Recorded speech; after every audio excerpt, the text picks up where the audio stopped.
C'est l'heure du journal de l'Afrique. Soyez les bienvenus sur France 24. À la une ce soir, ces manifestants ce mercredi à Lagos. Ils protestaient contre la destruction de leur maison dans le quartier de Makoko, un quartier construit sur la lagune. Il a été démoli au profit de projets immobiliers coûteux.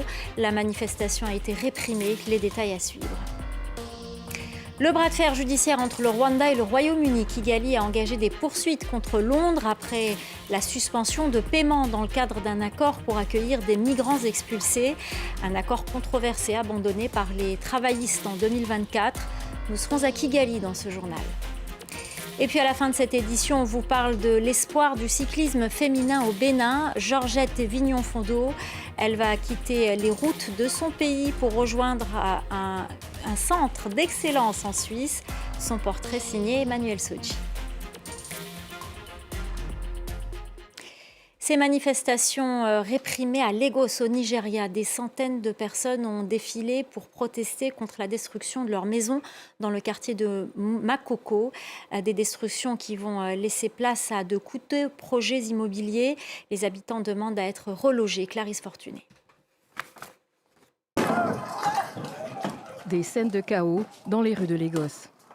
La police tire des gaz lacrymogènes pour disperser des manifestants qui réclament des compensations pour la démolition de leur maison. Ces habitants des bidonvilles de la capitale économique du Nigeria accusent les autorités d'avoir mené des opérations de déguerpissement sans préavis ni plan de relogement. Ma maison a été démolie, mon église a été démolie parce que mon mari était le pasteur de l'église. Tout a été démoli avec toutes nos affaires, nous n'avons plus rien. La plupart de mes frères dorment sous le pont à Outumara. Des tensions qui surviennent alors que des milliers de personnes ont été déplacées à Makoko, longtemps l'un des plus grands quartiers flottants d'Afrique, où la pêche et le commerce informel faisaient vivre des générations entières. Je transporte des marchandises de Lagos à Cotonou en bateau. Depuis qu'ils ont démoli tout le quartier, tous mes clients se sont dispersés et l'activité commerciale ne reprend plus. Je suis simplement bloqué. Des familles ont fui avec enfants et personnes âgées, tandis que des écoles ont également été rasées. Pour les autorités de l'État de Lagos, ces démolitions visent à faire respecter les règles d'urbanisme, réduire les risques environnementaux et prévenir les inondations, assurant que les constructions étaient illégales et dangereuses. Mais en l'absence d'un plan officiel de relogement, de nombreux déplacés se retrouvent démunis, ne sachant où ils passeront la nuit. Et on vous parle ce soir des poursuites judiciaires engagées par le Rwanda contre le Royaume-Uni. Kigali conteste la suspension de paiement dans le cadre d'un accord controversé visant à accueillir des migrants expulsés. Un accord abandonné par Londres en 2024. Le gouvernement rwandais réclame un solde de 100 millions de livres sterling. La correspondance à Kigali de Juliette Monti. Entre le Rwanda et le Royaume-Uni, une saga qui n'en finit pas depuis l'annulation du partenariat migratoire entre les deux pays. Dernier épisode, Kigali poursuit Londres devant la Cour permanente d'arbitrage de la Haye.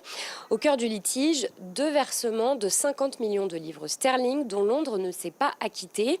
L'accord migratoire conclu entre les deux pays, rappelons-le, prévoyait l'expulsion de migrants illégaux vers le Rwanda qui, en contrepartie, devaient recevoir un paiement. Mais ce contrat a été annulé en 2024 par le gouvernement travailliste, alors tout juste arrivé au pouvoir à Londres. Pour les Rwandais qui avaient déjà perçu 240 millions de livres, cette rupture ayant été unilatérale et n'ayant pas respecté les clauses prévues à cet effet, ces montants restent dus. Les relations entre les deux pays se sont largement détériorées l'année dernière, quand Londres a par ailleurs suspendu une grande partie de son aide en raison du rôle de Kigali dans la guerre en RDC. Kigali qui cherche de plus en plus à se placer comme une solution clé en main pour les pays occidentaux souhaitant sous-traiter leur politique migratoire. Les familles des Kenyans enrôlés de force pour combattre dans les rangs de l'armée russe en Ukraine demandent de l'aide aux autorités de leur pays. 18 d'entre eux ont été rapatriés de Russie depuis septembre, mais un grand nombre de ces jeunes, attirés par de fausses promesses d'emploi, sont toujours sur le front. La correspondance de Bastien Renouille. Selon ces familles, il y a 2 types de combattants kényans en Ukraine. Il y a ceux peu nombreux qui savaient très bien dans quoi ils s'engageaient et les autres qui ont été trompés par des agences de recrutement. Il y a notamment un père qui explique que son fils était parti en Russie en pensant devenir chauffeur sur place. Une fois arrivé en Russie, il s'est rendu compte que ce n'était pas le cas. Il a été incorporé de force dans l'armée russe. Il a subi un entraînement de 2 semaines avant d'être envoyé sur le front à la frontière entre l'Ukraine et la Russie. Son père a alors perdu tout contact avec lui. Il a été blessé quelques mois plus tard à la main par un drone. L'armée russe a refusé de le laisser partir. Il a dû s'échapper du front pour rejoindre l'ambassade kenyane à Moscou. C'est elle qui a permis de l'évacuer. Écoutez son père. J'ai essayé de le dissuader, mais son désir d'y aller était plus fort que mes mots. Mon fils n'a jamais reçu son argent pour tous ces mois de travail. J'estime qu'il mérite d'être payé. Il ne se battait même pas pour le Kenya. Il se battait pour un autre pays. Donc ce pays en question doit prendre ses responsabilités. Il y a des blessés dans cette guerre et même des morts. Et quelles sont les compensations ? Aujourd'hui, ces familles demandent de l'aide à l'État kényan, de l'aide pour rapatrier les soldats blessés ou tués sur la ligne de front et également pour enquêter sur les agences de recrutement ici à Nairobi. Alors l'État promet de faire le nécessaire. Il aurait rapatrié 28 soldats depuis le mois de décembre dernier et il condamne de plus en plus fermement les actions de la Russie. Et c'est intéressant à noter car il y a encore de cela un an, le gouvernement kényan signait des accords avec le gouvernement russe pour envoyer ses citoyens travailler à l'étranger. Et on attend toujours la décision de la CAF après la folle finale de la Coupe d'Afrique des Nations Sénégal-Maroc. Le Sénégal est au cœur d'une procédure disciplinaire suite aux incidents qui ont émaillé la finale du 18 janvier dernier. Le pays des Lions de la Teranga a comparu mardi devant la commission de discipline de la CAF. L'instance a mis l'affaire en délibéré et devra rendre sa décision d'ici demain. En attendant, Benoît Perrochet nous explique ce que risque le Sénégal. Écoutez.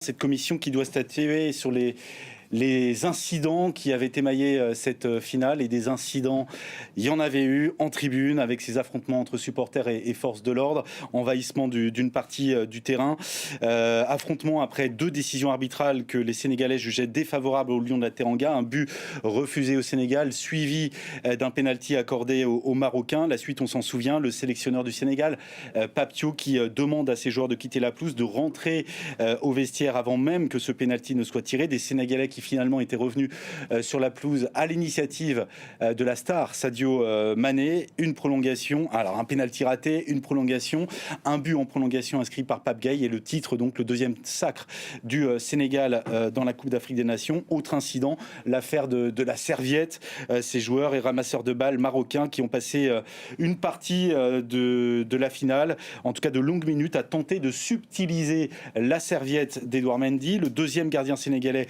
était venu s'interposer de sa propre initiative pour protéger cette fameuse serviette mise à terre, coursée par les ramasseurs de balles, alors que nous étions en pleine finale. Cette commission qui va prendre le temps d'écouter chacune des 2 parties, d'analyser également les rapports des arbitres, d'analyser également les vidéos qui ont été tournées dans l'enceinte du stade, ainsi que sur les réseaux sociaux. Le climat qui est toujours tendu, puisque dimanche, le président de la Fédération sénégalaise, Abdoulaye Faye, a publiquement accusé le Maroc et la CAF d'exercer une influence déterminante sur l'instance continentale et rappelé que les conditions d'accueil avant la finale n'avaient pas été optimales. Le camp d'entraînement, la sécurité à Rabat, l'hébergement, la logistique, la billetterie, les textes réglementaires, eux, sont clairs. En cas de refus de jouer ou d'abandon non autorisé, les règlements prévoient des sanctions lourdes pouvant aller jusqu'à la perte du match. Il y a un large éventail de sanctions. Il y a la suspension donc, de joueurs, des entraîneurs, du staff, en tout cas technique, pour plusieurs rencontres valables sur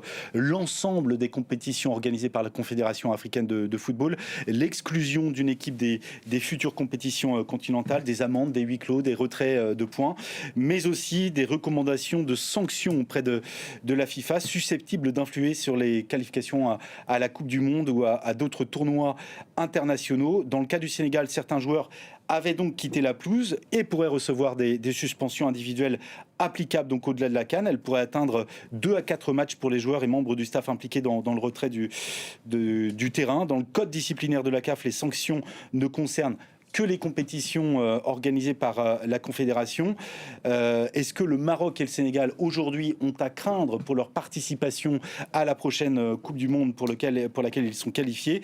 Alors, pour qu'une sanction soit applicable au niveau international, il faudrait que la CAF sollicite auprès de la FIFA l'extension des sanctions ou qu'elle précise directement dans son compte-rendu l'extension de cette sanction au match de la FIFA. Ça, c'est très difficile à imaginer. Les sanctions qui sont immédiatement, en tout cas, exécutoires. Il y a une possibilité de faire appel. Enfin, la FIFA peut également s'auto-saisir si elle le juge nécessaire. Modou Lo, champion incontesté de lutte sénégalaise, est à Paris. Le roi des arènes y prépare son prochain combat, aidé par le boxeur français Souleymane Sissoko.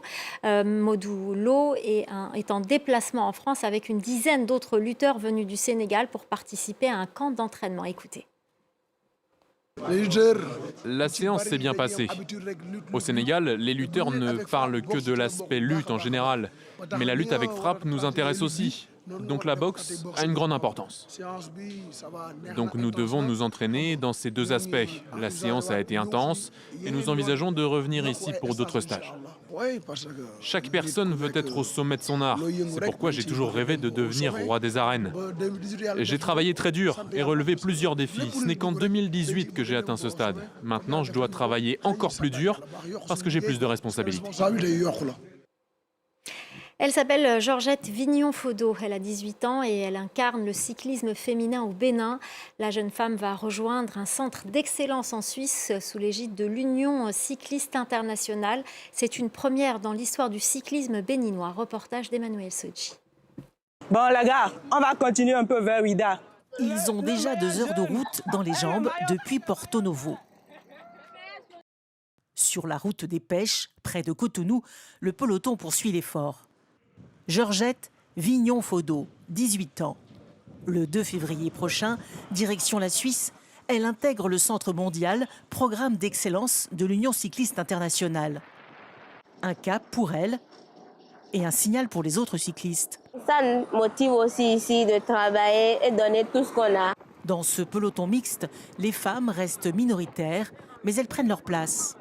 Elle est ambitieuse et elle a une volonté et un objectif à atteindre. Et là, ça nous donne l'envie de beaucoup l'aider. Sur la route, la détermination de Georgette Vignon-Fodo s'impose. Le plus dur pour moi actuellement, c'est le vent et la chaleur. Elle s'inspire des meilleurs. Tadej Pogačar chez les hommes et Demi Vollering, référence mondiale en montagne chez les femmes. Dès qu'elle part en Suisse, automatiquement, elle a un stage d'entraînement en altitude. Car pour franchir un palier, il faut aussi plus de compétition et se frotter au haut niveau. Depuis 1960, c'est la première qui a pu franchir cette limite, c'est-à-dire passer la limite nationale pour entrer dans une équipe continentale de l'Union cycliste internationale. Une première qui change les repères.